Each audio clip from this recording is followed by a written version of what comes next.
Hello everyone, this side Rashmi, your commerce faculty, and once again I welcome you all to the CUET Textbook channel, जहाँ पे आपको मिलता है right guidance and proper road map.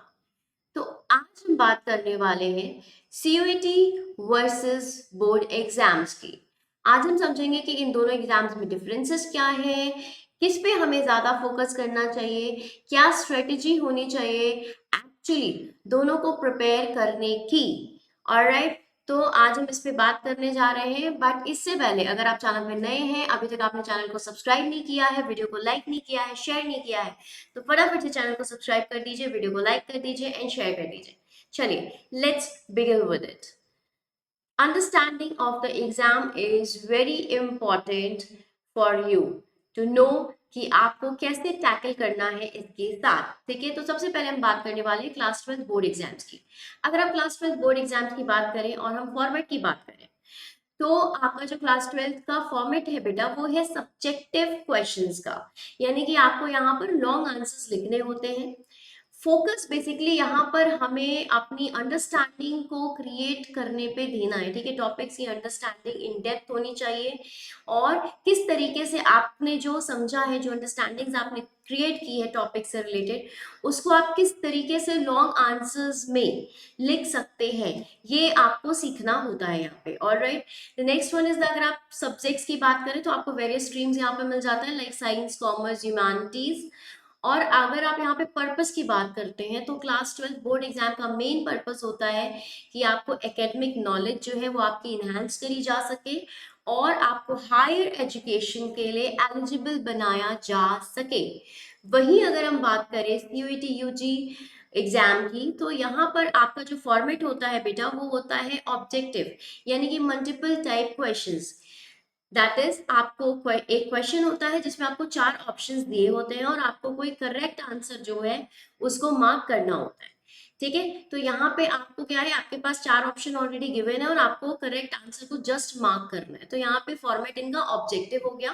ठीक है, जिसमें multiple choice questions की बात कर रही हूँ मैं। इसके अलावा सेक्शंस यहाँ पे आपको अलग अलग दिख जाएंगे। सबसे पहले आप बात कर लेते हैं कि लैंग्वेज टेस्ट की। ठीक है, यहाँ पे आपको रीडिंग कॉम्प्रिहेंशन, ग्रामर, वोकेबलरी, इन सारी चीजों पे ध्यान देना होता है। The next one is the, अगर आप डोमेन स्पेसिफिक सब्जेक्ट्स की बात करें, तो आपको एनसीईआरटी पे काफी ज्यादा फोकस्ड रहना है।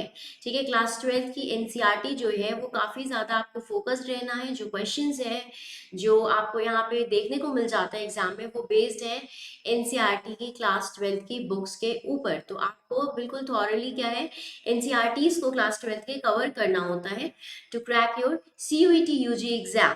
ऑलराइट, फिर इसके बाद हम बात कर लेते हैं जनरल टेस्ट की, जिसमें आपको logical reasoning, current affairs, general knowledge, इन सारी चीजों पे भी ध्यान देना है। इसके साथ ही अगर हम पर्पस की बात करेंगे CUET UG, तो आपका मेन पर्पस, मेन ऑब्जेक्टिव है CUET UG देने का, ताकि आपको आपका ड्रीम यूनिवर्सिटी मिल जाए, जहां पर आप अपने अंडर ग्रेजुएट कोर्सेज को कंप्लीट कर सके। ठीक है, तो यानी आपको यहाँ पे एडमिशन दिलाना है। एडमिशन कहाँ दिलाना है? आपकी ड्रीम यूनिवर्सिटी के अंदर दिलाना है, और आपको एक अच्छी यूनिवर्सिटी में लेके जाने का जो रास्ता है वो CUET UG देता है। ऑलराइट, तो चलिए बात करते हैं कि किस किस तरीके से फोकस किया जाए, किस पे फोकस किया जाए, कैसे किया जाए। ठीक है, तो सबसे पहले ये चीज जान लीजिए, स्ट्रेटेजी की बात करने जा रहे हैं हम, कि दोनों ही चीजें, क्लास 12 के बोर्ड एग्जाम्स हो या CUET का यूजी, ठीक है, CUET UG हो आपका, दोनों ही चीजें आपके लिए मैंडेटरी हैं। ठीक है, तो आप किसी भी चीज को क्या है, छोड़ नहीं सकते हैं। हाँ, लेकिन आप एक प्रॉपर स्ट्रेटेजी के साथ, बिना बर्डन के, बिना किसी स्ट्रेस के, इन दोनों को साथ लेकर चल सकते हैं, जिसकी वजह से आपका जो काम है वो काफी ज्यादा इजी हो जाता है। ऑलराइट बेटा, तो सबसे पहले करना क्या है, देखिए करना क्या है, सबसे पहले आपको अपने चैप्टर्स को प्रॉपरली रीड करना है। चैप्टर्स को प्रॉपरली रीड करिए, अपने कॉन्सेप्ट्स को क्लियर करिए, क्योंकि कॉन्सेप्ट्स का क्लियर होना बहुत ज्यादा जरूरी है, कॉन्सेप्ट की अंडरस्टैंडिंग बहुत जरूरी है। Either you talk about your CBSE, ठीक है, ICSE, what ever it is, ठीक है, क्लास 12 का बोर्ड एग्जाम्स जो भी है आपका वो, और आप अगर बात करो CUET UG की, तो दोनों ही जगहों पे, ठीक है, आपकी कॉन्सेप्ट क्लैरिटी टॉपिक को लेके बहुत ही ज्यादा जरूरी हो जाती है। Alright, the next thing is आप जो भी टॉपिक पढ़ रहे हैं, जो भी चैप्टर पढ़ रहे हैं, उनसे रिलेटेड एमसीक्यूज आपको करने हैं। ठीक है, ऐसा क्यों है? एमसीक्यूज इसलिए करने हैं ताकि आपने जो थ्योरी पढ़ी है, जो कॉन्सेप्ट सीखा है, वो कितना क्लियर हो पाया, आप उस कॉन्सेप्ट को जो आपने थ्योरीज में सीखा है कि क्या वो आप अप्लाई कर पा रहे हैं एमसीक्यू को सॉल्व करते वक्त। ये सारी चीजों को देखना सीखना हमें तब हो पाता है जब हम एमसीक्यू क्वेश्चंस करते हैं। तो एमसीक्यू क्वेश्चंस आपको करने हैं रिलेटेड टू ईच टॉपिक जो आप पढ़ रहे हैं।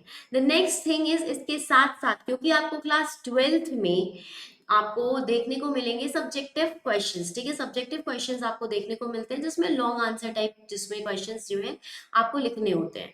तो आप तभी इसे लिख पाएंगे जब आप प्रॉपर अपने कॉन्सेप्ट को क्लियर रखेंगे। ठीक है, अगर आपका कॉन्सेप्ट क्लियर है तो आपके एमसीक्यू क्वेश्चन बेस्ड हो या आपका सब्जेक्टिव आंसर करना हो, ठीक है, दोनों के लिए ही आप अप्रोप्रिएट एकदम बन जाते हैं, बिल्कुल सही हो जाते हैं। तो आपको क्या करना है, आपने एमसीक्यू सॉल्व करे, दैट इज ग्रेट, लेकिन इसके साथ ही टॉपिक से रिलेटेड आपको क्या करना है, लॉन्ग आंसर क्वेश्चन सॉल्व करने की कोशिश करनी है, जिसके लिए बेस्ट ऑप्शन है आपके पास पीवाईक्यूज। तो बोर्ड के पीवाईक्यूज यानी प्रीवियस ईयर क्वेश्चंस को आपको पेपर को निकाल के सॉल्व करना है। ठीक है, आपको पता होगा कि बोर्ड्स एग्जाम में भी आपको कुछ मल्टीपल चॉइस क्वेश्चंस मिल जाते हैं, तो मल्टीपल चॉइस क्वेश्चंस भी प्रिपेयर करने हैं और उस टॉपिक से, जो भी टॉपिक आप पढ़ रहे हैं उससे सब्जेक्टिव क्वेश्चंस भी प्रिपेयर करने हैं। ऑलराइट, प्रैक्टिस करनी है कि आंसर को लिखा कैसे जाए। क्लास 12th के लिए प्रैक्टिस करनी है कि आंसर को लिखा कैसे जाए, because that is very important to get good marks in your board exams. Alright, इसके बाद बात करते हैं एनसीईआरटी की। तो NCERT is should be in your preference list. ठीक है, आपको एनसीईआरटी को बिल्कुल अपनी प्रेफरेंस लिस्ट में रखना है। बिल्कुल दोस्ती यारी प्यार मोहब्बत कर लीजिए एनसीईआरटी के साथ, क्योंकि एनसीईआरटी आपको सीयूईटी यूजी क्रैक करने में भी हेल्प करेगा और आपके बोर्ड एग्जाम्स को टैकल करने में भी हेल्प करता है। ठीक है, आपके बोर्ड एग्जाम्स में भी बहुत अच्छे मार्क्स आते हैं अगर आप एनसीईआरटी को प्रिपेयर करते हैं, वहां से स्टडी करते हैं। तो आपको क्लास 12 की जो एनसीईआरटी है वो बिल्कुल नहीं छोड़ना है। ठीक है, आप जिस भी स्ट्रीम से आते हो, आप कॉमर्स से हो, आप साइंस से हो, आप ह्यूमैनिटीज से हो, जिससे भी हो, you need to focus on the NCERT of class 12 for your board exams as well as for the CUET UG। Alright, इसके अलावा जो आपके अदर चीजें जो बच रही है like logical reasoning, current affairs, general knowledge, ठीक है, तो अभी शुरुआत का वक्त है, इनिशियल टाइम है, तो आप वीक के 2 डेज, ठीक है, जैसे आप बना लो, आप मंडे ट्यूसडे हो गया या फिर आप कर लो, बना लो वीकेंड पे करते, सैटरडे संडे हो गया या फ्राइडे सैटरडे हो गया। ठीक है, जो आपको अप्रोप्रिएट लगे, आप 2 दिन जो है इन सब्जेक्ट्स को दे सकते हैं, क्योंकि इनिशियल है, बहुत ज्यादा अपने आप को ऊपर बर्डन नहीं लेना। इनिशियली आप जो है धीरे धीरे करके आप प्रिपेयर करेंगे तो लास्ट तक जाकर आपका क्या है, आराम से प्रिपेयर हो जाएगा। तो 2 दिन आप जो है, वीक के 2 दिन जो है logical reasoning, current affairs, general knowledge, इन सारी चीजों को दे सकते हैं। ऑलराइट बेटा, तो आई होप कि आपको समझ में आ गया होगा कि दोनों ही चीजें इंपॉर्टेंट हैं और किस तरीके से दोनों को लेकर के साथ में हमें चलना है, हमें क्या सीखना है। ठीक है, हमें पता होना चाहिए कि कहाँ पे किस तरीके के क्वेश्चंस पूछे जा रहे हैं, किस में सब्जेक्टिव है, किस में ऑब्जेक्टिव है। ठीक है, आपके आंसर राइटिंग का पैटर्न क्या होना चाहिए आपके क्लास 12th के लिए, और आपके एमसीक्यू सॉल्व करने के लिए जो अप्रोच है वो कैसा होना चाहिए। तो इन सारी चीजों पे शुरू से बिल्कुल ध्यान देना है। ऑलराइट, तो चलिए, इसके साथ ही this time is to join me on the Telegram channel. तो आपको राइट हैंड साइड में टेलीग्राम चैनल के को ज्वाइन करने के लिए स्कैनर दिखाई दे रहा है। आपको इस स्कैनर को स्कैन करना है और जुड़ जाना है मेरे साथ टेलीग्राम चैनल पे। आपके किसी भी टाइप के क्वेश्चंस हैं, आपके क्वेरीज हैं, you can directly ask me there. Alright, इसके अलावा आपको बहुत सारे सरप्राइजेस आपके एग्जाम से रिलेटेड, आपके क्लासेस से रिलेटेड, आपके क्वेश्चन से रिलेटेड यहाँ पे मिल जाते हैं। So join me on the Telegram channel and solve all your queries. Alright. Now this time is to subscribe the channel. अगर आप चैनल पे नए हैं, चैनल को आपने अभी तक सब्सक्राइब नहीं किया है, वीडियो को लाइक नहीं किया है, शेयर नहीं किया है, तो फटाफट से चैनल को सब्सक्राइब कर लीजिए, वीडियो को लाइक कर दीजिए एंड शेयर कर दीजिए। Alright, thank you so much for watching the video. Take care of yourself and tata bye bye.